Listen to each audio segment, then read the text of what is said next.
The night shift at Lunar Base Echo was always quiet. Too quiet for Officer Choi Min, who struggled to stay awake as he monitored the deep space scanners. The soft blue glow from the screens was the only light in the room. He sipped his coffee and checked the clock. 3:17 a.m. Earth Standard Time. Then it happened. A soft beep from Station 6. Min sat up straight. The signal was faint but steady, coming from far beyond Neptune. "That's weird," he whispered. He ran the standard checks. It wasn't space junk or a known probe. It wasn't anything in their database. Min pressed the emergency call button. "Sir, I think you need to see this." Within 20 minutes, the monitoring station buzzed with activity. Lieutenant Commander Kim Ji arrived, her uniform slightly wrinkled from being called directly from her quarters. "Show me everything," she ordered, and Min played back the signal recording. Kim Ji listened carefully. After 15 years heading the First Contact Division, she had studied every known pattern of cosmic noise and human transmission. This was something new. "It repeats every 42 seconds, she said quietly, too precise to be natural. She ordered more powerful receivers to be aimed at the signal source. Hours passed as they gathered data, the excitement in the room growing with each new piece of information. "It's definitely artificial," Kim announced to the room. "And it's not one of ours." The news traveled quickly up the chain of command. By noon, Kim Ji stood in the office of Admiral Yang, the head of the Space Command. "You're certain?" Admiral Yang asked, his face serious. Kim nodded. "The pattern contains mathematical sequences that can only be intentional. And," she paused, "it's getting weaker by the hour." "A distress call." "I believe so, sir." Admiral Yang looked out the window at the blue Earth hanging in the black sky. Humanity had wondered for centuries if they were alone in the universe. Now they had their answer. "What do we know about them?" he asked. Kim Ji placed a tablet on his desk showing the analysis. "They call themselves the Telluri. We've decoded some basic information. They're peaceful explorers, traveling in a fleet of generation ships. They'd been trapped in some kind of space anomaly near the Kuiper Belt for almost 3 months. Trapped how? Some kind of quantum distortion. Their message says it's slowly draining their power. Life support for all ships will fail in about 2 weeks." Admiral Yang was silent for a long moment. "Recommendations. We send help, sir. The Prometheus is our fastest and most advanced ship. It could reach them in 6 days. The Prometheus is untested for deep space rescue." "But Captain Park Sung isn't," Kim countered. "He's faced impossible situations before." Admiral Yang nodded slowly. Park Sung had a reputation throughout the fleet. Some called him lucky. Others said he made his own luck. Either way, if anyone could handle first contact with a dying alien fleet, it was Park. The call went out, and within 12 hours, the UES Prometheus was preparing for emergency launch from the Mars shipyard. The crew, originally scheduled for a routine patrol mission, now found themselves at the center of humanity's first alien encounter. Captain Park Sung stood on the bridge, watching the activity as his crew prepared for departure. At 53, his hair was more gray than black, but his eyes were sharp and missed nothing. "Status report," he said to his first officer, Commander Lee Jun. "All systems ready, sir. We've loaded extra supplies and medical equipment as ordered." Park nodded. "What about the translation team?" "Lieutenant Commander Kim Ji is on her way up now with 3 specialists. They've been working non-stop on the Telluri language." The bridge door opened, and Kim Ji entered with her team. She looked tired but excited. "Captain Park," she said with a slight bow. "Thank you for taking us on such short notice." "I should be thanking you," he replied. "Without your work, we wouldn't know there was anyone to save." The final preparations were completed, and the ship's powerful engines came to life.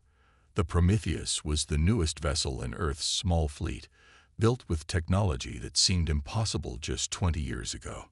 "All stations report ready for launch," Commander Lee announced. "Very well," Park said. "Let's go meet our new neighbors." The journey began smoothly. While the ship traveled toward the distant signal, Kim Ji's team worked to learn more about the Telluri from their continuing transmissions. They're remarkably advanced, she told Captain Park on the third day of their journey. They sat in his office reviewing the latest translations. Their ships are essentially small worlds, designed to travel between stars over generations. Each carries about 20,000 individuals. That's 500,000 people in total, Park said quietly. And they're all in danger. Kim nodded. The anomaly appeared suddenly as they were passing through our solar system. They were drawn in before they could change course. What do they look like? Park asked. Kim showed him the images they'd reconstructed from the transmitted data. The Telluri were tall, with semi-transparent skin that seemed to shimmer with an inner light. They had 4 arms and large, expressive eyes. Beautiful, Park murmured. And peaceful, Kim added. Their message emphasizes they mean no harm. They're explorers, like us. On the 5th day, they got their first visual confirmation of the trapped fleet. The ship's sensors detected massive structures ahead, barely visible through a strange, shimmering distortion in space. Park called the senior staff to the observation deck. Through the massive windows, they could see distant lights slowly circling a point of absolute darkness. What are we looking at? Park asked his science officer. Some kind of quantum anomaly, sir. It's like a whirlpool in space-time. The Telluri ships are caught in its current, being slowly pulled toward the center. Can we communicate directly with them now? Kim Ji nodded. We're in range. I've prepared a greeting. The message was sent, and the tension on the bridge was palpable as they waited for a response. When it came, the alien voice was translated through the computer, sounding strangely musical. Human vessel, we receive you. We are Telluri. We thank you for answering our call. Our situation grows dire. Captain Park stepped forward. This is Captain Park Sung of the United Earth vessel Prometheus. We've come to help. Tell us what you need. There was a pause before the reply came. Your offer honors us, but we fear our situation may be beyond help. Our scientists have tried every solution. The anomaly defies our understanding. Park smiled slightly. Sometimes a fresh perspective helps. We're approaching your position now. Let's work together and see what we can do. As the Prometheus drew closer to the trapped fleet, the crew got their first clear view of the Telluri ships. They were enormous, each one a cylinder miles long, covered in lights and spinning gently to create artificial gravity.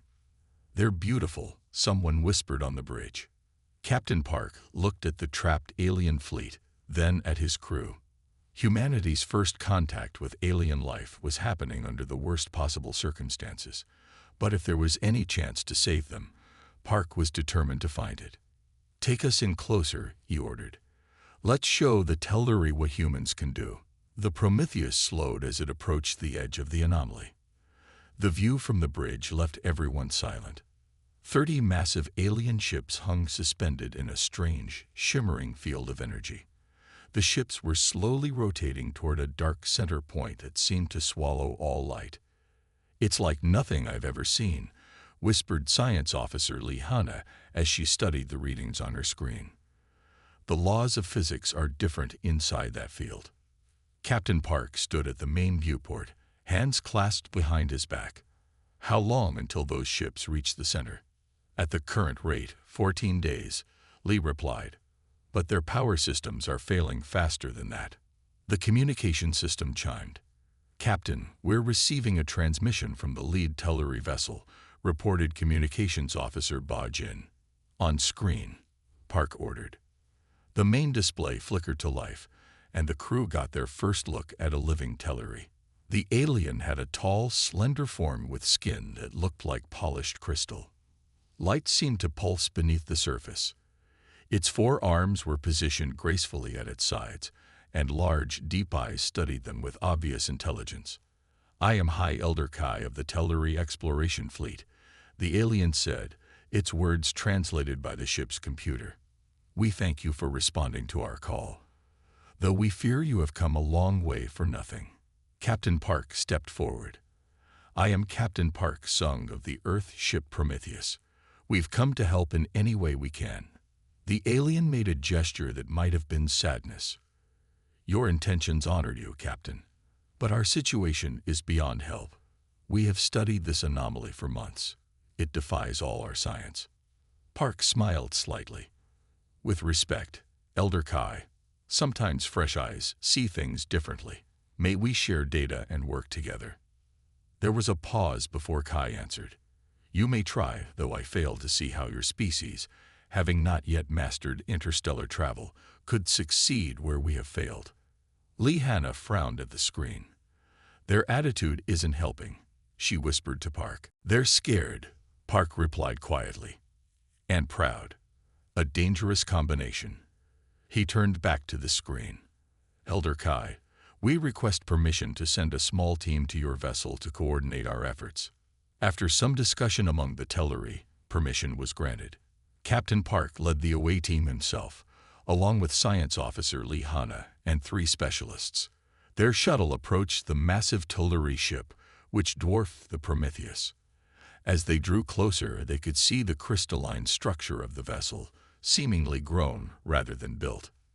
Inside, the Telleri ship was unlike anything humans had imagined. Corridors curved in impossible ways, and light flowed through the walls like liquid. The air smelled of something like cinnamon and ozone. High Elder Kai met them in what appeared to be a control center. In person, the Telleri were even more striking. They moved with fluid grace, and their skin changed colors slightly as they spoke to each other. "Welcome to the Starseeker," Kai said, "though I fear you will find only failure here." Captain Park bowed slightly. "We appreciate your welcome. This is Science Officer Lee Hanna, our lead researcher." Lee stepped forward, her eyes wide with wonder at the alien technology surrounding them. "Your ship is amazing. May I ask how your power systems work?" Kai gestured to a Telleri standing nearby. "Chief Engineer Nim will explain, though I doubt you will understand."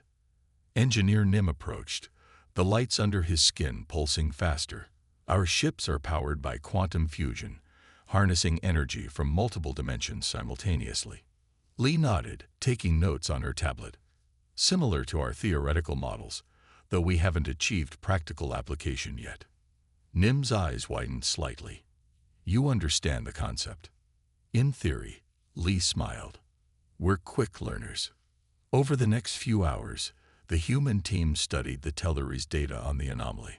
The aliens had indeed tried many sophisticated approaches to escape, all without success.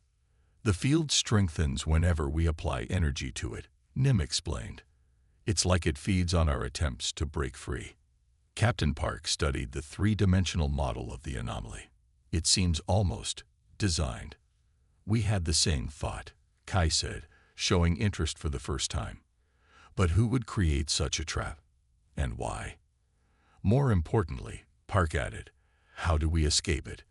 The teams worked through the ship's night cycle. As hours passed, Lee Hanna found herself working closely with a young Telleri scientist named Rin, who seemed less dismissive of humans than the others. "Your approach is unusual," Rin commented as Lee tried a different analysis method. "Sometimes the simple way works best," Lee replied. "We humans haven't had advanced technology for long. We still remember how to solve problems with basic tools." Rin's skin flickered with blue light. "That might be valuable. We have relied on our technology for so many generations that basic approaches seem foreign to us now." Meanwhile, Captain Park joined Elder Kai in observing the anomaly from a viewing platform. The swirling darkness seemed to have grown larger since their arrival. "Your people are in grave danger," Park said quietly. "How many are on these ships?" 523,000 souls, Kai answered. "The future of our civilization." "Where were you headed before this happened?"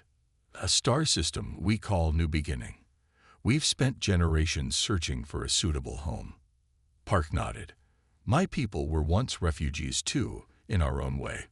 We nearly destroyed our planet before we learned better." Kai turned to study the human captain. "You speak with wisdom I did not expect." "We're young as a spacefaring species," Park admitted. But we've learned much from our mistakes. After a full day of work, the human team returned to the Prometheus to rest and compile their findings. In the ship's conference room, Lee Hanna presented what they had learned. The anomaly appears to be artificial, she explained to the senior staff. It has patterns too regular to be natural, and it specifically targets certain energy signatures, exactly the kind the Telluri ships produce. A trap? Commander Lee Jun asked. It seems that way, Captain Park confirmed. But set by whom? The Telluri have no known enemies. Maybe it's very old, suggested Lee Hanna. Set for someone else long ago and forgotten. The team worked through the night, developing possible approaches. By morning, they had 3 potential strategies to present to the Telluri. When they returned to the Starseeker, they found Elder Kai and the other leaders waiting. The initial dismissiveness had been replaced by cautious hope. Your people work quickly, Kai observed. Necessity drives innovation, Park replied. We have some ideas to discuss. As Lee Hanna explained their proposals, the Telluri scientists listened with growing interest. Their skin glowed brighter as they began to engage with the ideas. This approach, modifying your shields to create a counter-frequency, we hadn't considered it, Nim admitted. Sometimes it helps to look at old problems in new ways, Lee said. Elder Kai stepped forward. Perhaps we were hasty in our judgment of human capabilities. We would be honored to work together on these solutions. Captain Park smiled. That's why we came. To help and to learn from each other. As the joint teams began working on the first attempt to free the trapped fleet, Park knew they still faced enormous challenges. But something important had been achieved. Trust was beginning to grow between 2 very different peoples united by a common danger. An alarm blared through the Prometheus, jolting Captain Park from his sleep. He rushed to the bridge in his uniform pants and undershirt. Report, he ordered as he entered. Commander Lee Jun pointed to the main screen. The anomaly is expanding, sir. The pull has increased by 30% in the last hour. The view screen showed the Telluri ships now moving noticeably faster toward the dark center of the quantum rift. What had been a slow drift was becoming a steady pull. Get me Elder Kai, Park ordered. When the Telluri leader appeared on screen, the usual calm demeanor was replaced with visible distress. The crystalline skin flickered with rapid pulses of red light. Captain Park, our situation has become critical. Our engines cannot counteract the increased pull. Power reserves are dropping faster than expected. We've noticed the change, Park replied. We need to understand what's causing it. The joint human Telluri research team worked frantically. Chief Engineer Kang Ta, a short man with intense eyes and hands that never seemed to stop moving, led the Prometheus engineering crew. Look at these energy readings, Kang said, pointing to his screen. There's a pattern here that reminds me of something. Science Officer Lee Hanna leaned over his shoulder. It's almost like a security system, they both said at once. Captain Park called an emergency meeting with the Telluri leaders. As the aliens filed into the Prometheus conference room, Kang Ta nervously organized his presentation. We believe the anomaly is artificial, Kang explained, showing complex energy readings on the screen. It has all the markers of a defense system. Elder K's skin pulsed with surprise. A weapon? Aimed at us. But we are peaceful explorers. Lee Hanna stepped forward. We think it's very old. Maybe thousands or even millions of years old. You didn't trigger it on purpose. Your ship's energy signature probably matched whatever the system was designed to trap. Like an ancient minefield left over from a forgotten war, Captain Park added. The Telluri engineer Nim spoke up. If it's a design system, can it be turned off? Kang nodded eagerly. That's what we think. Every system has a control mechanism. We just need to find it. How? Elder Kai asked. Kang's enthusiasm dimmed slightly. That's the hard part. We need detailed scans from inside the anomaly's inner boundary. Our long-range sensors can't penetrate deep enough. A heavy silence fell over the room as everyone understood what this meant. "You're suggesting sending a ship closer to the center," Elder Kai said finally. "Such a mission would be extremely dangerous." "We could use one of our small research shuttles," Kang suggested. 3 people, minimal power signature, quick in and out. Elder K's skin darkened. "Absolutely not. We cannot allow you to risk your lives for our mistake. We've already lost 2 scout ships attempting similar missions." Captain Park studied the Telluri leader. "With respect, Elder, we didn't come all this way to watch you die. My people are volunteering, and I refuse their sacrifice," Kai said firmly. "This burden is ours to bear." The meeting ended at an impasse, but later that night, Ensign Yoon-jin, the Prometheus's youngest pilot, approached Captain Park in his ready room. "Sir, I'd like to volunteer for the shuttle mission," she said, standing straight in her crisp uniform. Park looked up from his desk. "Elder Kai has forbidden it. With respect, sir, we're not under Telluri command, and I've been studying the anomaly's patterns. There's a window coming up where the energy fluctuations will be at their lowest. It's our best chance." Park sighed. "You understand the risks." "Yes, sir, but I also understand what will happen if we do nothing." The next morning, Captain Park presented Elder Kai with a compromise. A small human team would conduct the mission, but with Telluri technical support and using a shuttle equipped with both human and Telluri technology. "Your determination is admirable but foolish," Kai said, though his tone had softened. "Perhaps," Park smiled, "but it's very human." The mission team was assembled quickly. Ensign Yoon-jin as pilot, Engineer Kang Ta to operate the scanning equipment, and Medical Officer Kim Do to monitor their health inside the anomaly. The shuttle, named Firefly, was small but sturdy. Telluri shields were installed alongside human sensor arrays. As final preparations were made, the young Telluri scientist Rin approached Yoon-jin. "Your people are strange," Rin said, skin pulsing with curious blue patterns. "You have known us for only days, yet you risk everything." Yoon-jin checked her suit seals one last time. "Wouldn't you do the same if our positions were reversed?" Rin was silent for a moment. "I do not know. Our people have become cautious over generations." The launch went smoothly. The Firefly detached from the Prometheus and moved slowly toward the anomaly's boundary. From the bridge, Captain Park watched the small craft's progress with growing tension. Approaching boundary in 30 seconds, Yoon-jin's voice came through the comm. "Remember, at the first sign of trouble, you abort," Park ordered. "Understood, sir. Crossing boundary now." The Firefly shuddered as it passed through the outer edge of the anomaly. Inside the shuttle, warning lights immediately began to flash. "Power drain beginning," Kang reported. "Shields holding for now." Yoon-jin navigated carefully deeper into the anomaly. The space around them twisted in impossible ways, light bending and stretching. "Beginning scan sequence," Kang said, his fingers flying over the controls. Suddenly, the shuttle lurched violently. "We've hit some kind of energy wave," Yoon-jin reported, fighting the controls. "Stabilizers failing." "Shields down to 40%, Kang added. "Main power fluctuating." On the Prometheus, everyone watched in horror as the Firefly began to tumble. "Get them out of there," Elder Kai demanded. "Firefly, abort mission. Return immediately," Park ordered. But inside the shuttle, systems were failing fast. A console exploded, throwing Kang across the cabin.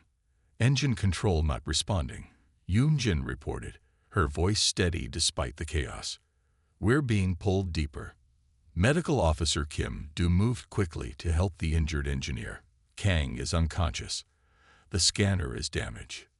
Yoon-jin made a quick decision. "I'm going to try something," redirecting auxiliary power to the starboard thrusters. Instead of fighting the pull directly, she allowed the shuttle to continue moving inward while adjusting their angle of approach. The Firefly spiraled toward the center, but in a controlled pattern. "What is she doing?" Elder Kai asked, watching the unusual flight path. "Something unexpected," Park replied, a hint of pride in his voice. Inside the shuttle, Yoon-jin worked feverishly. "The scanner's main processor is fried, but I can use the navigation system to gather the data.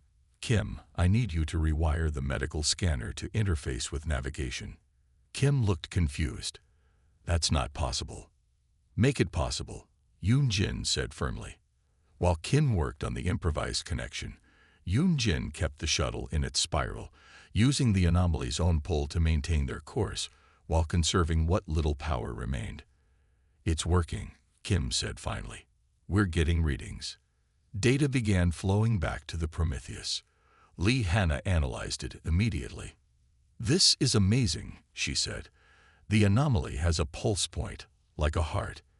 It's generating the field from a central node." On the Firefly, warnings blared as shields approached failure. "We've got what we need," Yoon-jin announced. "Now for the hard part." She cut all remaining power except life support, allowing the shuttle to go dark. For a terrifying moment, the Firefly dropped faster toward the center. Then, Yoon-jin fired a quick burst from their emergency thrusters in the opposite direction from where she wanted to go. The anomaly, programmed to counteract energy signatures, pushed against the thrust, sending them flying in the exact direction Yoon-jin had calculated. "Brilliant," Elder Kai whispered as they watched the shuttle shot like a stone from a slingshot, back toward the boundary. The Firefly breached the anomaly's edge with all systems critical but the crew alive. As rescue teams rushed to retrieve them, the Telluri watched in amazement. "They succeeded where we failed," Nim said to Elder Kai, "by breaking all the rules of proper procedure." Kai's skin glowed with a new pattern. Perhaps there is something to be said for human improvisation after all. The data from the Firefly's dangerous mission spread across the screens in the Prometheus science lab. Captain Park, Engineer Kang Ta, now with his head bandage, and Science Officer Lee Hanna studied the readings alongside the Telluri leaders. "The anomaly has a central control node," Lee explained, pointing to a pulsing red dot in the 3D model. "It's generating the quantum field that's trapping your ships." Elder K's skin darkened with concern.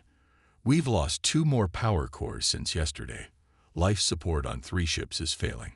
We have less than 5 days left." Captain Park rubbed his tired eyes.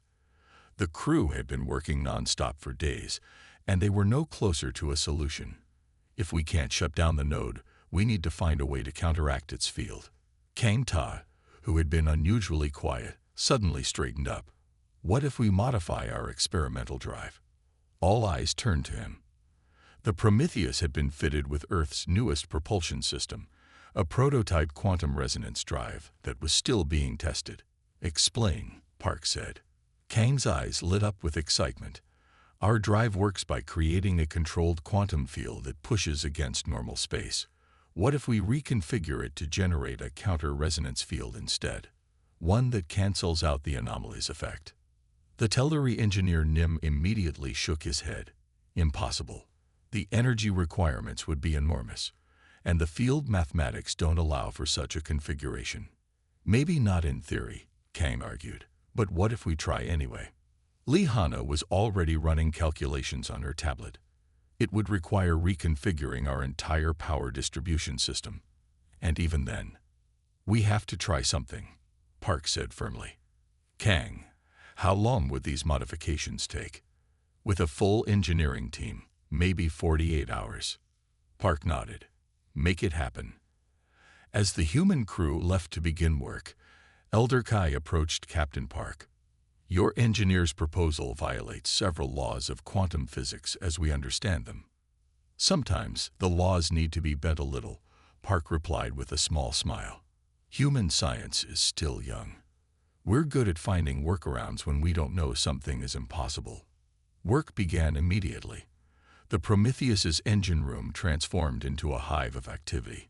Engineers removed panels, rerouted power conduits, and modified systems that weren't designed to be modified. Kang Ta directed the chaos with surprising calm, sketching diagrams on any available surface. After watching for several hours, The young Telluri scientist Rin approached Kang. "Your methods are unorthodox." Kang grunted as he wrestled with a stubborn coupling. "That's one way to put it." "May I help?" Rin asked. Soon, a small group of Telluri engineers joined the humans.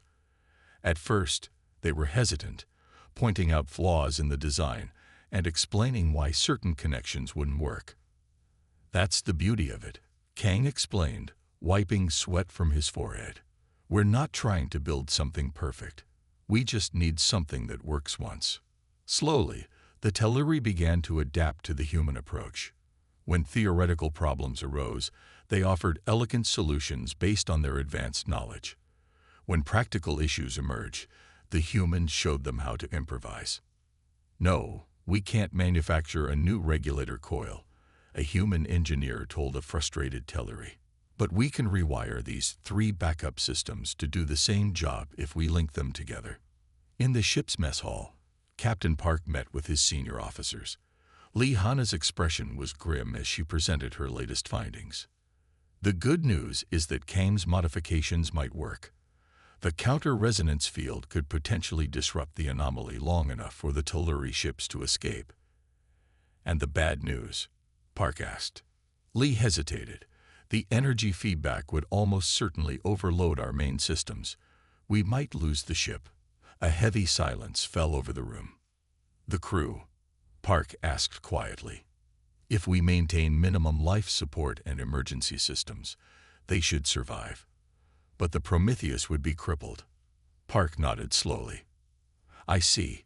Keep this information between us for now. Let's focus on completing the modifications." But secrets are hard to keep on a small ship. By the end of the second day, rumors had spread. As Park walked through the corridors, he could sense the crew's anxiety. That evening, Commander Lee Jun found Park in his ready room. "The crew is asking questions, sir. They deserve to know the risks." Park sighed. "You're right.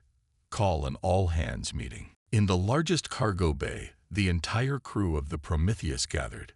Captain Park stood before them, his face solemn. "I won't lie to you," he began.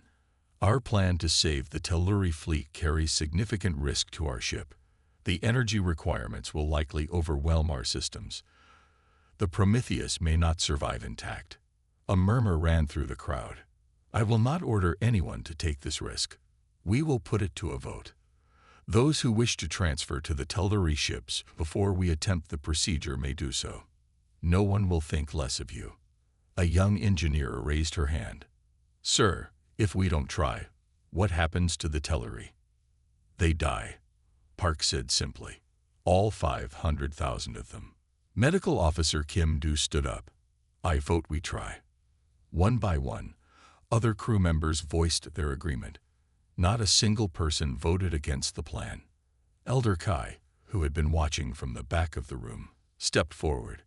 His skin glowed with a deep blue light.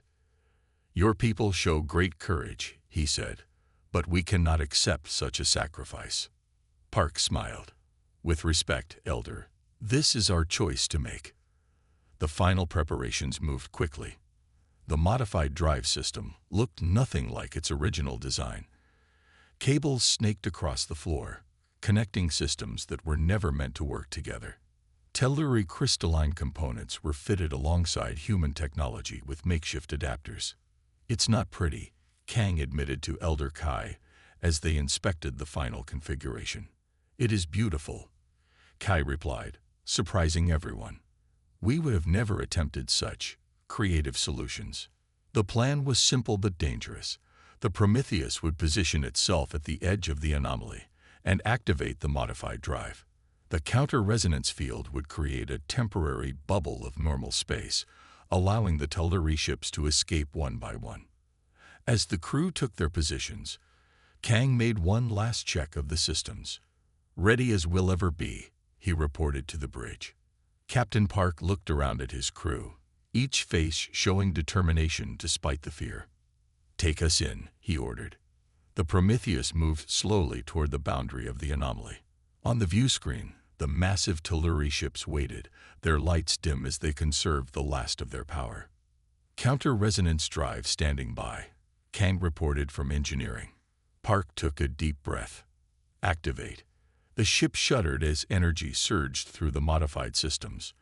Warnings blared across every console as power levels spiked beyond safe limits. It's working. Lee Hanna shouted over the noise. The field is forming. Outside, a strange bubble of clear space began to form around the Prometheus, pushing back the swirling energy of the anomaly. Tell the Telluri to move now, Park ordered. One by one, the massive generation ships began to move toward the opening. The strain on the Prometheus increased with each passing vessel. Power systems at critical, Kang reported, his voice tight. Containment fields failing. Hold it together, Park urged, just a little longer. As the final Telluri ship passed through the opening, a massive power surge rocked the Prometheus. Consoles exploded in showers of sparks. The lights flickered and died. In the darkness, as emergency systems struggled to activate, Captain Park watched through the viewport as the Telluri fleet moved safely away from the anomaly that had nearly been their tomb. Worth it, he whispered. The Prometheus drifted silently in space.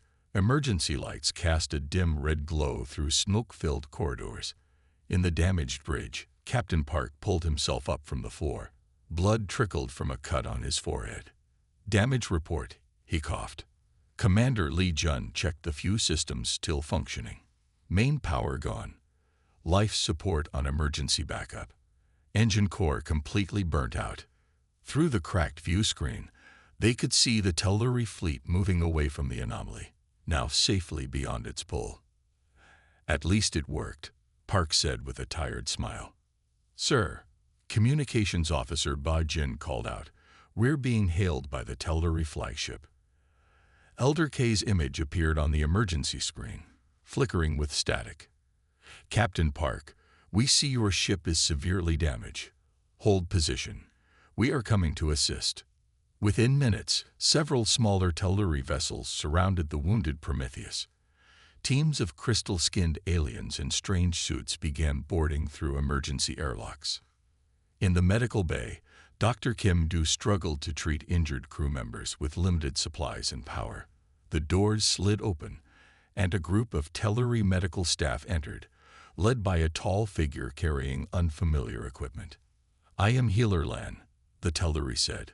We have come to help. The Telluri medical technology was unlike anything the humans had seen. Light-emitting devices sealed wounds without stitches. Crystalline patches drew out toxins from smoke inhalation.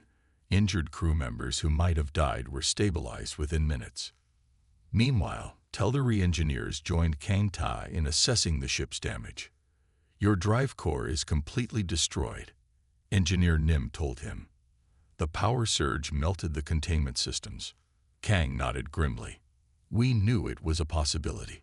A fascinating solution, nonetheless, Nim said, his skin glowing with admiration. To create something so effective from mismatched parts, we would never have attempted it.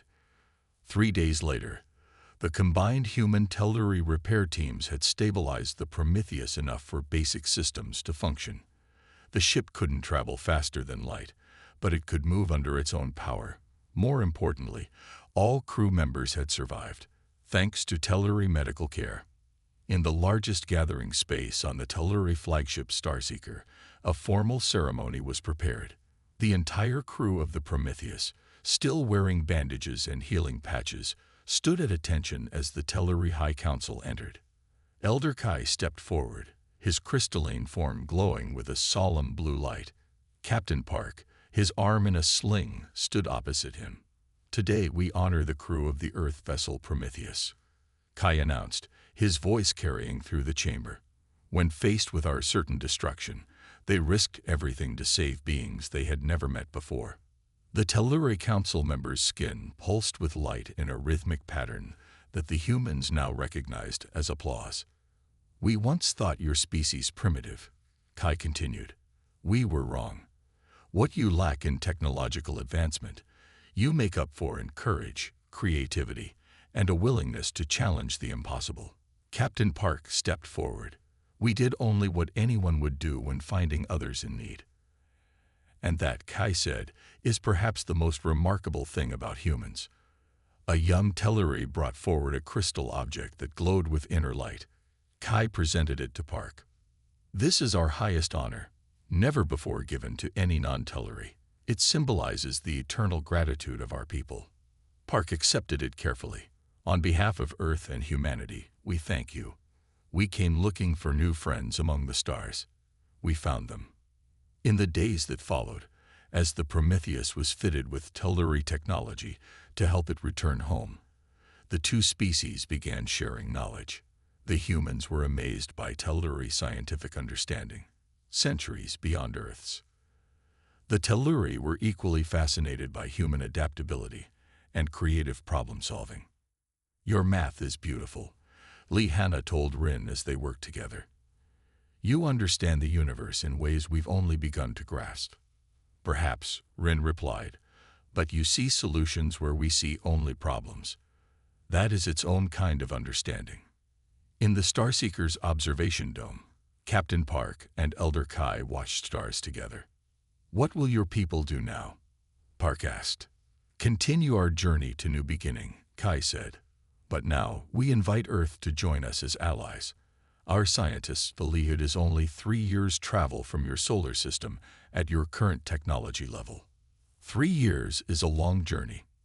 Not with the drive technology we can share with you, Kai said. And we would welcome human perspective in our new colony. We have much to learn from each other. Park smiled.